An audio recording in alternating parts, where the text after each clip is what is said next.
Hey everyone, welcome back to Beekeeping with Natalie, or welcome to if you are new. Got a little different scenery today. Something I'm not used to seeing actually. I think this is probably my first time ever seeing this actually now that I think about it.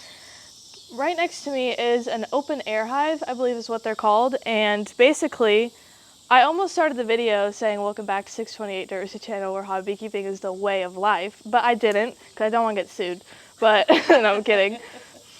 But no, I'm sure a lot of people know who Dirt Rooster is. That's what I call him, but his actual name is Randy. I'll actually probably leave his channel like over here or wherever if you want to check it out. He does mostly what they call cutouts. We don't ever do those. I think we had tried to do something like that in a chimney and one time in like a tree. We never do it because it's so much work. But you can make money off of it, and there's a lot of fun stuff that comes to it, but we never actually do any of it. We always turn that kind of stuff down. We don't really do a whole lot of swarm catching anymore either, but this is something that we couldn't really pass up, and it's right down the street from us, so we figured we would go ahead and give it our best shot. Basically, this is just an open air hive, and there's nothing around it, and they're literally just open like this. And we'll try to do as good as we can to show what it really looks like, but it only, the camera only shows so much. But this is giant. I mean, it's huge. And one of the things about cutouts and stuff like this, you just never know until you get in there what it's going to look like.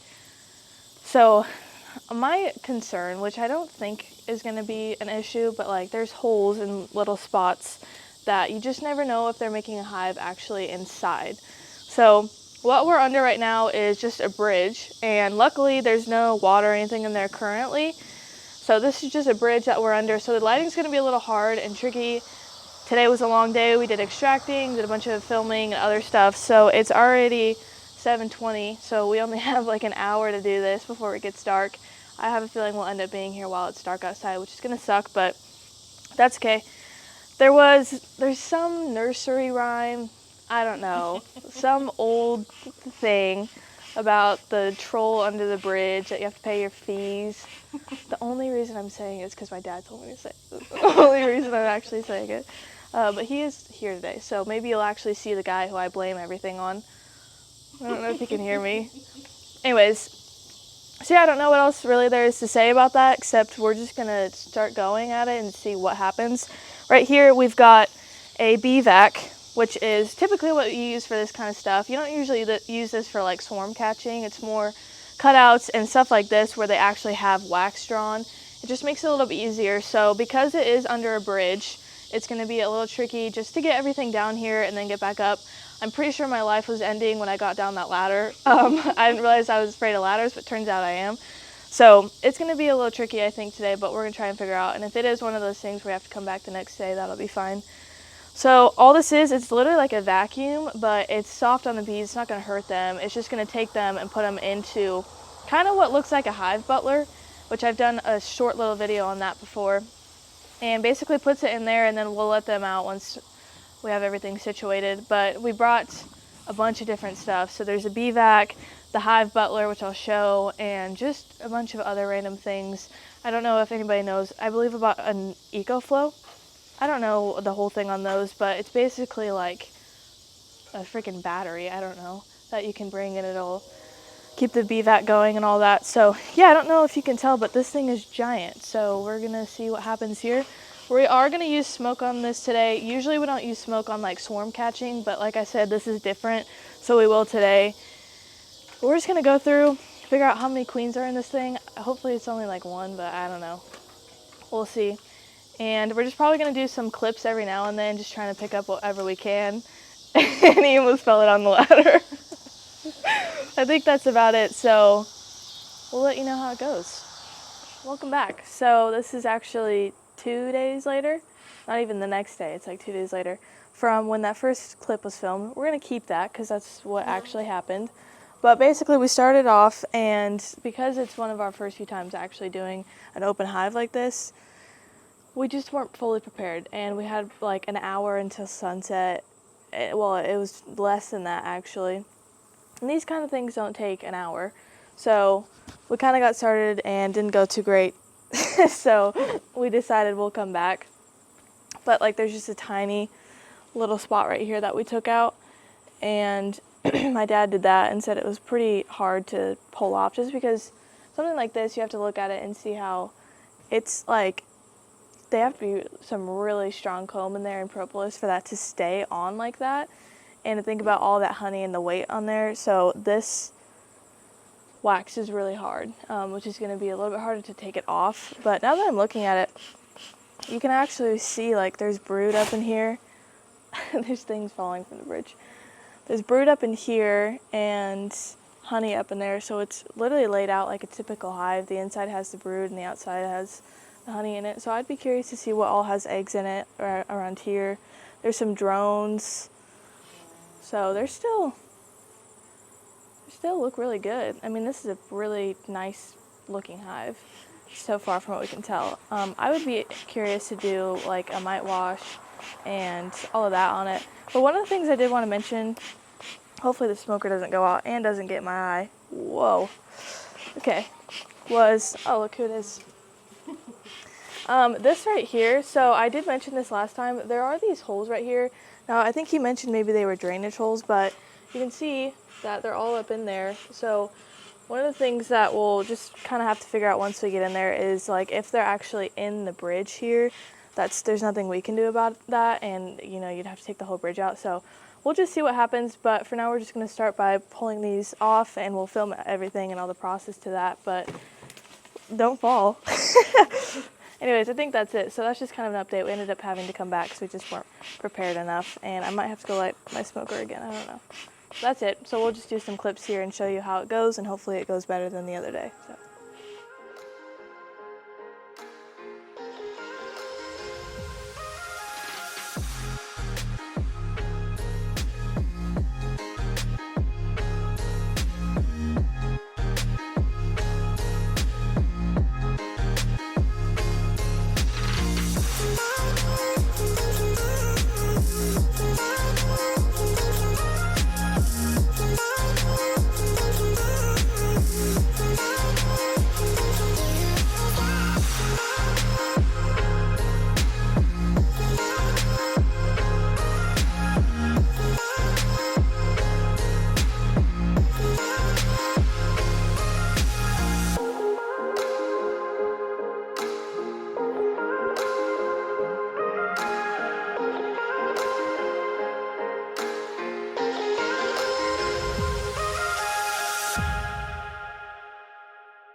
Okay, so here's one of the things we're doing with these bigger pieces of wax, especially that have brood on it, because we want to save what we can.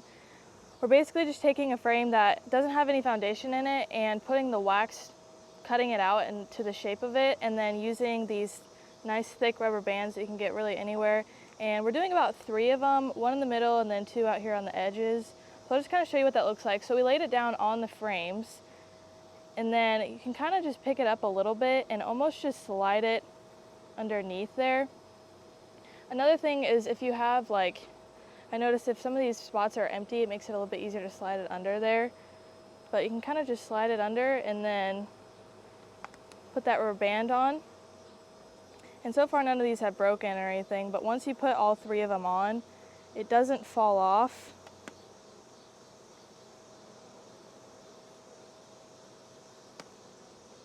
So this is just what we're doing. It's not too difficult, but at least we're able to save some of the wax that they have and some of the brood in here. This is our 3rd one.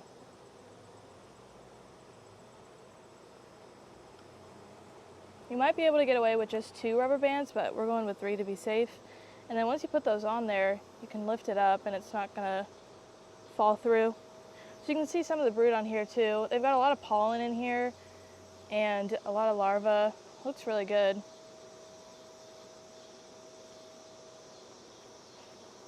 Then you can just slide it in here and it's not gonna fall off.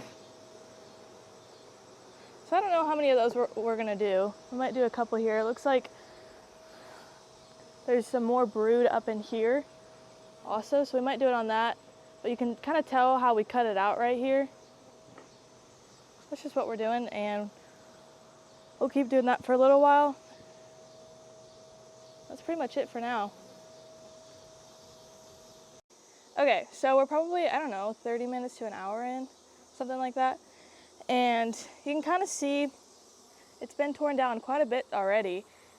So you'll be able to see it afterwards actually, but there's just like a layout of where it was. So it came all the way out here. So we've got about, I don't know, like half or so. We started on that side also.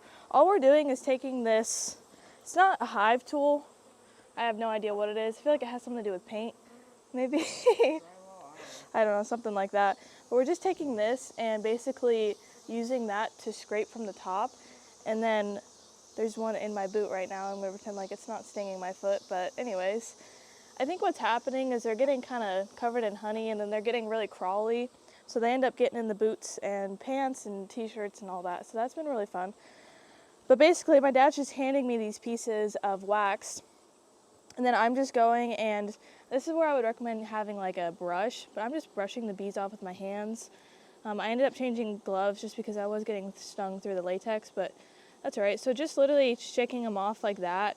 You can shake some of them, but others, they are just too soft to be able to do that and it'll just fall apart. And then we're putting them into this bucket that has a trash bag over it and then just kind of smushing it down. And that's basically half of it. And it might not look like a lot, but that's just because wax gets smushed down so small. It's actually really not that much wax. We'll melt it down and it'll end up being like maybe a full crock pot or two, I don't know. But anywho, so they're going into this box. That's what we're doing, is just shaking them into here. And then we've been using some rubber bands for the frames that are just full of brood. So this one I know looked really well. And we're basically just holding the frame up to it and cutting out the size of the frame and then chopping it off basically. So this is what it looks like. This is a good pattern of brood here, and then this side looks great too. So we haven't found the queen yet. I don't know.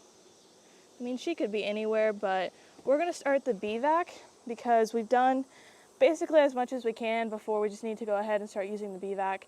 We've basically been smoking them off a little bit and then just shaking them off into there. That's pretty much it. I'm sure there's a more efficient way to do this, but this is just how we're doing it because this is how we know to do it. And that's really about it. So we're gonna take the bee vac. It's basically, for anybody that doesn't know, it's basically a vacuum, but it's a lot softer and it's not gonna hurt the bees. You're just gonna put them into a little container and then we'll take them home and dump them into here. For the most part, they're kind of staying in this box, but if the queen's not in there, eventually they're gonna end up going back over here. But there is brood in there, so that might be keeping them too. So we'll just slowly cut this off. This isn't something that you can cut off from the top because it's so big and heavy, it's just gonna collapse. So we'll just slowly cut it off and vacuum the bees. We'll keep an eye out for the queen. It's most likely that she'll end up in the vacuum, and then once we dump her in, she'll end up in the box, hopefully. You just never know. There's still bees over here in this hold, and it seems like more of them are coming out, so I don't know. I haven't really seen anything over here, but yeah, so we're about halfway, and that's really about it. Well, we'll show you a clip of the vacuum, and yeah, I think that's all. So I'm gonna get this bee out of my boot, and then we'll update later. All right, now we're just using this bee vac here, and it's just a really slow, it might be a little bit of a slower process, but it gets them eventually. We'll keep our eye out for the queen, of course, but it's gonna be harder to see her, especially under this bridge where it's a little bit darker. So it's not like crazy suction, but enough that it's picking up these bees. We're really just gonna be doing this all the way around it for now, and it's just gonna take them up into a little, I don't even know, I can feel them right here going up into the, yeah.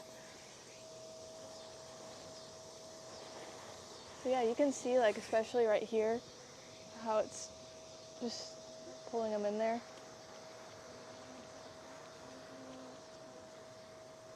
So it's not harming the bees whatsoever. This might be better than brushing them off, because brushing them off actually was killing a few of them because you're smushing them. But that's it. I'm probably gonna make my dad do a lot of this also, but I think that's all. So we're just gonna continue doing this for a little while.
Okay, it's probably, I don't even know what time it is at this point. I don't know how long this took us, but it didn't take as long as I felt like it should. So that's nice.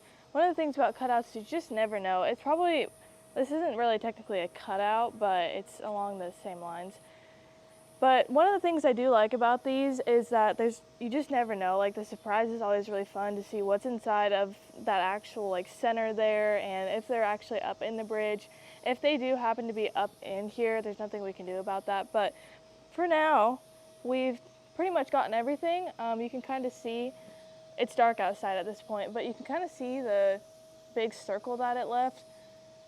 And we scraped as much as we could. There's a hole right there that it's kind of, some of the comb's up in there, but it'll be fine, we'll leave it. I wouldn't be surprised if another hive ends up showing up over here just because of those smells and everything. It'll attract some other bees, but we'll try to get as many bees as we can for tonight. But there's always going to be some bees out there still, and you can see they're just still flying around. There's going to be some foragers coming back still that might be a little confused. That's why we did wait till dark, just because that means that most of the foragers are going to come back and we can vacuum them up. So we do still have the vacuum on and we're still getting as many as we can, but we do have a 10 frame box here that we went ahead and put all of those frames in that we used with the rubber bands. And I'll do an update video here in the future if they even make it, if we got the queen, if they kick those bands out, what ends up happening, I'll do an update video on that. But we just went ahead and threw the lid on, and they're pretty much completely sealed up right now. We've got a strap on just so nothing falls off as we're going home. And then we've got this trash bag of comb and then another one. So we'll get to use that here in the future. But yeah, they're pretty much just a little bit confused right now because we just took away their whole house. But I'll do, like I said, an update video, and that's about it. I was gonna say, just like a quick, I'll leave all of his stuff in the description, but just to Randy, 628 Dirt Rooster Bees is his channel, just a quick thank you. I feel like I wouldn't know like a lot of that we know today just because of his videos. And his videos are fun to watch anyways, just because he's not the smartest. No, I'm kidding. Him and Mr. Ed are always great to watch. So those are just something, if you want to know more about, check out his channel. They're fun like videos and you can learn a lot from it also. But I think that's about it. So we're going to clean up here tonight and head home. I think if something ends up happening and the bees start to come back and build something, we'll know because we'll do a check back. But hopefully we've got the queen somewhere, whether that's in this box or in the bee vac. We'll know shortly in the next few days. But I think that's about it. So thanks for watching today's video. Follow along for more bee adventures and be here next time on Beekeeper with Natalie.